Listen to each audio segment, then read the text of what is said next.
Olá, você tem acompanhado aqui no Jornal da Record News uma série de notícias e muitas vezes são notícias que mostram transformações pelas quais a sociedade brasileira está, não só a sociedade brasileira, a sociedade mundial está passando. Por exemplo, aparece alguma coisa nova e algumas pessoas perdem o emprego. Será que isso sempre foi assim? Aparece uma tecnologia nova e algumas pessoas perdem o emprego? Eu nem vou falar aqui do Uber, né, para não criar tanta polêmica.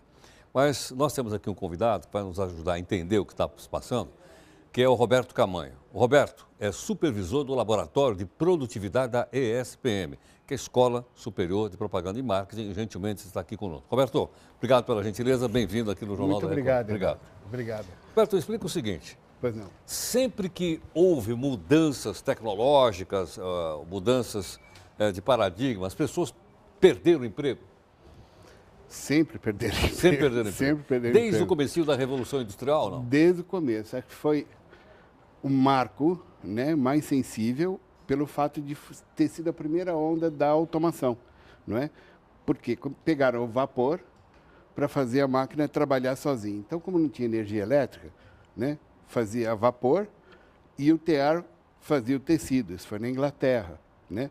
O que aconteceu? Os tecelões, a hora que viram que perderam o emprego, puseram fogo nos teares, não é? Foi a primeira reação deles. Exatamente. Quase similar ao que está acontecendo Com o Uber. com o Uber. É verdade. Né? Não é a primeira. Não Mas é aí o o que o primeiro empresário choque. fez? O empresário contratou o pessoal de volta ou comprou novas máquinas? Comprou novas máquinas. Comprou novas máquinas. Porque, na verdade, a evolução tecnológica são ondas que elas não têm retorno para trás. Elas vêm, invadem a sociedade e causam uma série de mudanças, que, no fundo, geram impacto em melhorias. Por quê? Quando a gente observa a automação, por exemplo, num ambiente de um forno de uma indústria, não é? Eu tenho lá 2.000 graus Celsius e alguém cozinhando junto com a matéria-prima a 2.000 graus Celsius. Não é muito mais razoável eu colocar um equipamento automático, Um robô, por exemplo? um robô, por exemplo, né? Para que ele fique lá e dê chance para ele fazer uma coisa mais nobre. Então, o que está acontecendo é que as evoluções tecnológicas, lá dos 1700 até hoje, vieram caminhando, mas em velocidades diferentes. Então, nós estamos na primeira Revolução Industrial, que a gente falou, nós tivemos o aspecto da máquina a vapor. Na segunda, foi o advento da eletricidade. As coisas já começaram a mudar um pouco, porque se a gente lembrar um pouco daquela época, dos 1700, para eu ligar o vapor, eu tinha que esquentar a água. Né? A água tinha que ferver. A hora que a água fervia, saía o vapor. Tinha pressão, mexia a máquina. Exatamente. Então, o tempo de resposta era, sei lá, 2 horas. Não é? Quando veio o advento da eletricidade, eu ligava aqui a máquina, o botão, e a máquina mexia. Exatamente. O ciclo de resposta foi sendo Essa mais seria a curto. segunda Revolução A Industrial. segunda Revolução Industrial. A terceira Revolução Industrial veio no final dos anos 60, começo dos 70, quando começaram a surgir os computadores nas máquinas. Então, vamos imaginar, levar um exemplo para casa. Sim. Vamos imaginar uma máquina de costura, não é? Máquina de costura, a mulher tem que pegar o tecido e ir puxando. Com a máquina programável com o computador, eu conseguia puxar o tecido, virar, fazer bordado. Então, o computador fazia toda a operação manual da máquina de costura. Certo. Não precisava mais da costureira. Só que essa função era individualizada. Então, eu tinha a máquina que ia cortar, a máquina que ia costurar, tudo com computador. Isso foi nos anos 60. Né? A tecnologia chamava comando numérico, porque era tudo programado por comandos numéricos, por dados. Na evolução da tecnologia, surgiu a 4.0, que é o que está todo mundo Que é falando. o que nós estamos vivendo agora. Que é o que nós estamos Chama vivendo agora. 4.0. 4.0. Por que tem esse nome, 4.0? Porque é a quarta Revolução É a Industrial. quarta Revolução Industrial. Não é? Ah. E aonde ela está? Ela, na realidade, foi caracterizada dentro da fábrica. Então, o que é a quarta Revolução Industrial? A quarta Revolução Industrial, a minha máquina de cortar vai conversar com a minha máquina de costurar, que vai conversar com quem vai despachar. As máquinas falam uma com a outra? As máquinas vão começar a falar, já estão falando, Já né? estão falando uma com a Já outra. estão falando umas com a outra, não é?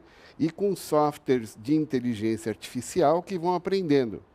Não é? Então, à medida que vai tendo defeitos e problemas, elas vão se corrigindo. Consequentemente, eu começo a afastar o homem dessas funções. Deixa eu te perguntar uma coisa. Numa quarta Pois não. revolução industrial, vai ser possível tirar o motorista do carro? Sem dúvida. Sem Já dúvida. estão tirando, né? Já estão Não é tirando. ficção dizer que o carro vai andar sozinho sem ninguém lá? Hã? Não. Até está mudando a forma de vender o serviço. Eu acho que é interessante a gente colocar que é o seguinte, o Google, a Microsoft e Baidu são empresas que estão investindo em carros autônomos. Carro sem motorista. Sem motorista. Inclusive, hoje está anunciado, o Uber já tem o seu carro sem motorista à disposição. Em Pittsburgh. Em Pittsburgh, exato. Não é?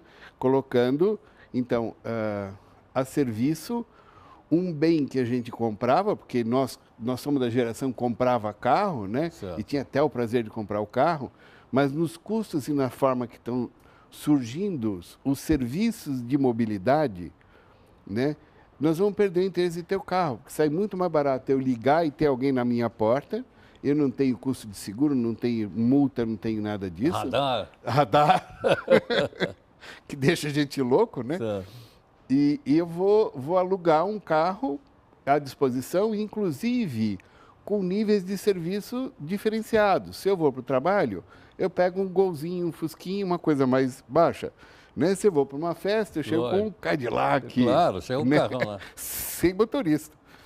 Sem motorista. Sem motorista. Agora, como que isso é possível? Porque toda a parte de sensoriamento evoluiu suficientemente para conseguir interpretar todas as mudanças do ambiente. E, com isso, tomar as atitudes que a gente tomava enquanto motoristas dos carros. Claro. Não é? Por exemplo, o carro do Google, né, eles começaram os testes com uma SUV Toyota, pegaram uma perua dessas comuns de rua, né, da Toyota, e andaram 480 mil quilômetros, que não é pouco. Muito. Não é muito, né? Sem motorista para testar o conceito.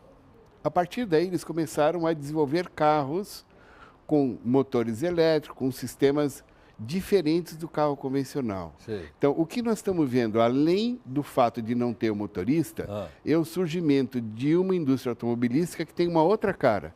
Qual é? Não tem câmbio, não tem freio, não tem volante. Você vai entrar num carro que não tem volante. É um computador sobre rodas? É um computador sobre rodas. Vamos voltar já para falar disso. Bom, você está vendo aí a participação do nosso convidado, Roberto Camanho, com algumas mudanças extraordinárias pelas quais nós estamos passando agora. E o Camanho, inclusive, está me ensinando, entre outras coisas, o seguinte. Mudança sempre teve. Desde a saída lá do caçador para a agricultura tem mudança. Exato. Né?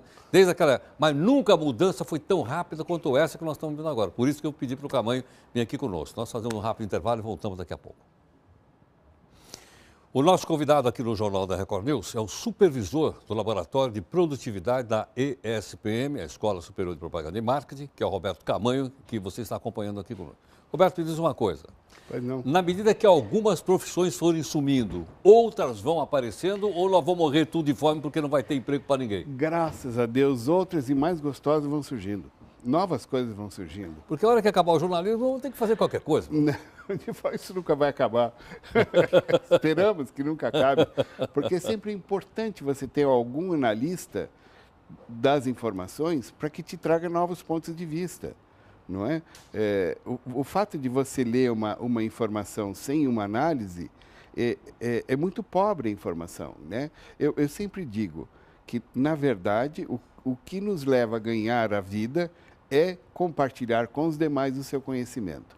Se você não compartilha com ninguém, você não somou nada na tua passagem por aqui. É verdade, não é? Então, os ganhos vêm do compartilhamento. Então, eu vejo que o jornalismo é espetacular porque você pega pontos de vista de pessoas que fazem análise de tendências Agora, também. quando você fala em compartilhar, por exemplo, hoje em São Paulo e outras cidades, você pega a bicicleta, que não é sua, né? É do banco, é do Itaú. É, do Itaú, do Itaú. Aí você leva, você está compartilhando. Nós vamos compartilhar o carro, como você explicou agora há pouco. Até o porta-mala do carro. Até o porta-mala do carro. Porque veja bem, eu vim da SPM para cá.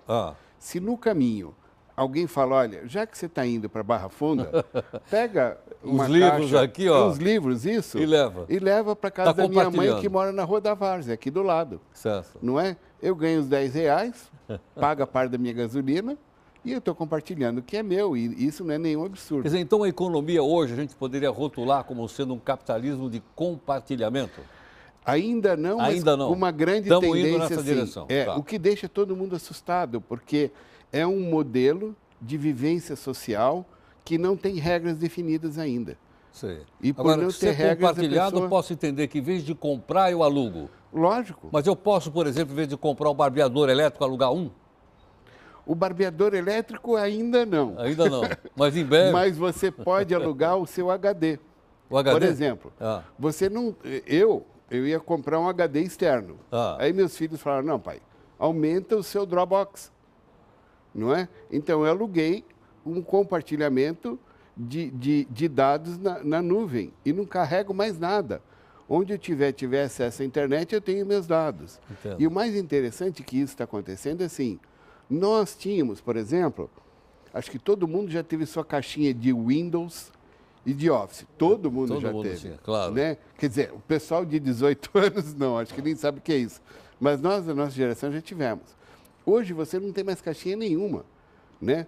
Você aluga, você compra o espaço de computador, de memória e o seu software. Agora, posso entender também que o tempo que nós estamos vivendo é um tempo de coisa, de uma abstração. Você falou na nuvem. Em vez de eu ter um computador com meus HDs, tudo, eu pego e boto na nuvem. A nuvem, eu só vejo a nuvem em cima. Ela, quer dizer, ela não está no meu bolso, não está em lugar nenhum, mas eu tenho acesso a ela. O que acontece, o conceito de nuvem é bastante interessante, porque o que eu tenho em casa é um endereço no meu computador, onde eu acesso e tenho códigos para entrar vamos dizer assim, num grande reservatório, que não me importa onde está, me importa como eu tenho acesso. Pode estar em qualquer lugar do mundo. Pode ter em qualquer lugar do mundo, e se tiver o que é interessante saber é, vamos supor que nós vamos gravar aqui o nosso programa e vamos guardar em um servidor em Taiwan, ok? Dá um blackout em Taiwan, a hora que der um blackout em Taiwan, eu não vou perder o meu acesso aos dados aqui. O sistema todo é compartilhado de tal forma que se recompõe de uma outra maneira e eu volto a ter acesso. Entendo. Então, existe um certo nível de segurança, ou na realidade, as empresas vão comprando níveis mais classificados de segurança para que não tenha um pane. Você concorda? Você imagina alguns trabalhos que eu fiz no passado, uma empresa fornecedora de energia elétrica perdeu o cadastro dos seus clientes. Chega o final do mês... Uma dor de cabeça desgraçada. Como é que ele manda as Tem que bater faturas? de casa em casa. E de casa em casa. E fala, olha, eu acho que você consumiu tantos quilowatts. Quer dizer, hoje eu tenho quebra. esse arquivo em vários lugares diferentes. Em vários lugares diferentes. Se porventura acontecer uma pane de um, eu tenho em outro. Eu tenho em outro. Eu tenho em outro. E eu tenho segurança dessas informações. Eu não perco isso. Entendo. Não é? Sim. E eu compro níveis de segurança diferenciados. Até para não ser hackeado, né? Claro, claro. Agora, Roberto, isso quer dizer então que nós estamos numa época de acelerado mudança. Mudou, não tem volta. Mudou, não tem volta, e eu tenho que saber aproveitar isso. E não me chatear. Quer dizer, em vez de eu brigar com a mudança, eu tenho que pegar uma prancha e surfar nela. Qual é a onda que está vindo? Qual é a onda que está vindo? Veja que coisa maravilhosa. A gente tem rapazes de 18, 19 anos que são youtubers, concorda? Novas carreiras que a gente estava falando. Aliás, eu fui na Feira do Livro, tinha lá o YouTube, tinha 200 pessoas em cima do YouTube. Exato. E o que ele precisou para ser youtuber? A característica dele, o momento, uma boa prancha e saber falar o que o mercado ia comprar. Não é? Sei. Teve uma boa pegada, um bom momento e conseguiu navegar numa boa onda. Então, eu diria o seguinte, é um momento para a gente parar e olhar todas as nossas crenças e falar, essa é válida, essa não é. Por exemplo, quando eu fiz faculdade, para abrir um negócio, eu tinha que fazer um plano de negócio.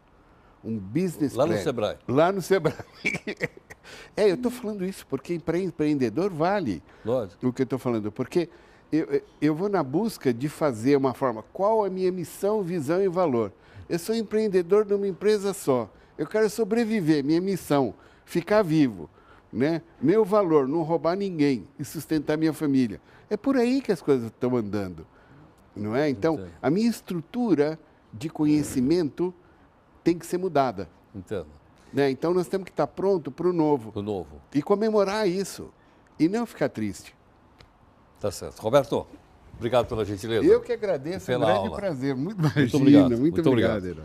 Bom, veja bem, obviamente que o assunto é muito complexo. O Roberto conhece isso profundamente. Eu pedi para ele, gentilmente, para que a gente conversasse de uma maneira bastante didática, para eu entender, porque sou absolutamente leigo também nesse assunto. Não é? Por isso o Roberto, de uma maneira assim, bastante didática, nos explicando um pouco das mudanças pelas quais o mundo vem passando, porque está nos atingindo a todos. Quem não foi atingido ainda vai ser atingido porque a mudança é muito rápida. Isso aqui não é um chavão, está mudando, não, está mudando realmente. Não é? Então nós esperamos com isso a gente ter colocado aí algumas ideias para que você possa meditar sobre elas. A gente faz o intervalo e a gente volta daqui a pouco. Até já.